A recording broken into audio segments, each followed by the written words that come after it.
In today's video, I will walk you through how to merge your chart of accounts in QuickBooks Online.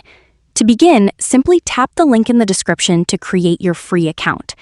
Start by navigating to the Chart of Accounts. From the left-hand menu, select Accounting, then choose Chart of Accounts. Once you're on the Chart of Accounts page, locate the two accounts you want to merge. Scroll through the list and identify the accounts you want to consolidate. Make sure the two accounts have the same account type and similar properties. Next, select the account you want to edit.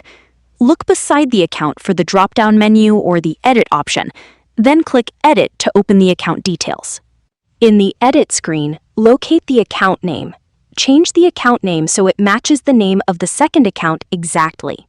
Enter the name using the same capital letters, spaces, and spelling as the other account. After you've entered the exact account name, click Save. QuickBooks will then display a confirmation dialog asking you to confirm the change. Review the confirmation dialog carefully. If everything looks correct, click Yes to confirm. QuickBooks will then merge the two accounts. That's all you need to do to merge your chart of accounts in QuickBooks Online. Thank you for watching, and see you in the next videos.